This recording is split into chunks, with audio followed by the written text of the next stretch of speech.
प्रतिबंधित दवाइयों की बिक्री की शिकायतों के बाद ड्रग्स इंस्पेक्टर की बड़ी कार्यवाही। दवाई विक्रेताओं में मचा हड़कंप। रुड़की में नकली और प्रतिबंधित दवाइयों की बिक्री की शिकायतों के बाद ड्रग्स इंस्पेक्टर अनीता भारती के नेतृत्व में छापेमारी का सिलसिला जारी है। छापेमारी के दौरान कुछ दवाइयों के सैंपल लिए गए जिन्हें जांच के लिए भेजा जाएगा। दरअसल बीते दिन साफ सफाई और अन्य अनियमितताओं के कारण कुछ मेडिकल स्टोर पर ताला लगाया गया था। ड्रग्स इंस्पेक्टर अनीता भारती ने बताया कि रामपुर चुंगी स्थित मेडिकल स्टोर पर निरीक्षण किया गया, जहां कुछ दवाइयों के सैंपल लेकर उन्हें जांच के लिए भेजा गया। उन्होंने बताया कि बीते दिन रुड़की के कई मेडिकल स्टोरों पर औचक ने छापेमारी की थी। उस दौरान रामपुर चुंगी पर स्थित मेडिकल स्टोर के स्वामी की अनुपस्थिति के चलते स्टोर पर तालाबंदी की गई थी। आज मेडिकल स्वामी की मौजूदगी में स्टोर का ताला खोला गया और दवाइयों की बारीकी से जाँच की गई। ड्रग्स इंस्पेक्टर अनीता भारती ने बताया कि नकली या प्रतिबंधित दवाइयों की बिक्री की शिकायतें गंभीर हैं और इस प्रकार के मामलों पर सख्त कार्रवाई की जा रही है। उन्होंने ये भी स्पष्ट किया कि जिन मेडिकल स्टोरों पर अनियमितता पाई गई है उनके खिलाफ विभागीय कार्यवाही जारी रहेगी। इंस्पेक्टर ने यह भी कहा कि शहर में अन्य मेडिकल स्टोरों पर निगरानी रखी जा रही है और आने वाले दिनों में यह छापेमारी अभियान जारी रहेगा ताकि जनता को सुरक्षित और प्रमाणित दवाइयों की उपलब्धता सुनिश्चित की जा सके।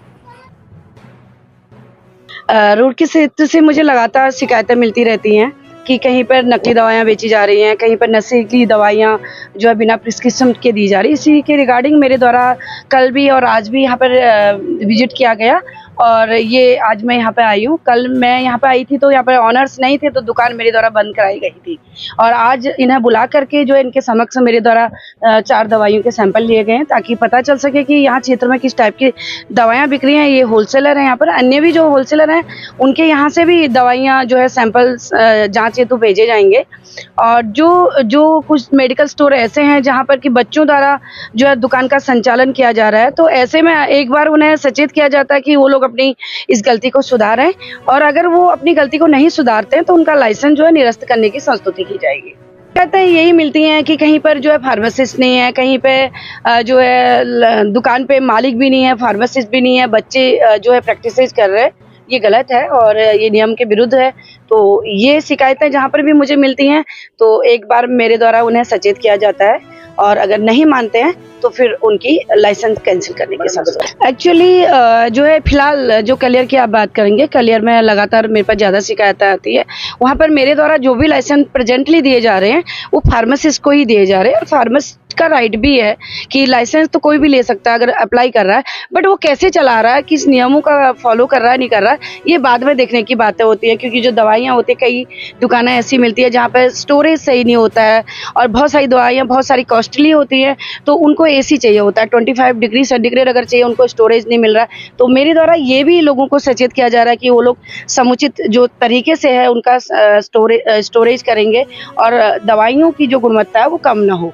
और बाकी जो मेडिकल स्टोर की आप बात कर रहे हैं कि बहुत सारे मेडिकल स्टोर खुल गए हैं, तो मेडिकल स्टोर का लाइसेंस अगर अप्लाई होता है तो हमारा काम है उसको ग्रांट करना, बट अगर वो नियम के विरुद्ध जा रहा है तो लाइसेंस कैंसिल होना भी निश्चित होता है। यहाँ पर ऐसा कुछ भी नहीं मिला मुझे, शिकायतें आती हैं। अब ये जो होता है ये तो मेडिकल स्टोर पे आने के बाद पुष्टि होती है। भले ही मुझे यहाँ पर ऐसा कोई भी नारकोटिक दवाइयों का ऐसा संग्रह नहीं मिला है और बाकी मैंने स्टॉक चेक किए हैं, दवाइयों के बिल चेक किए हैं, बिल है और अभी बाकी मैं 4 सैंपल मैंने दवाइयों के लिए लिए हैं जो उन्होंने की बाहर से मंगाई हुई है।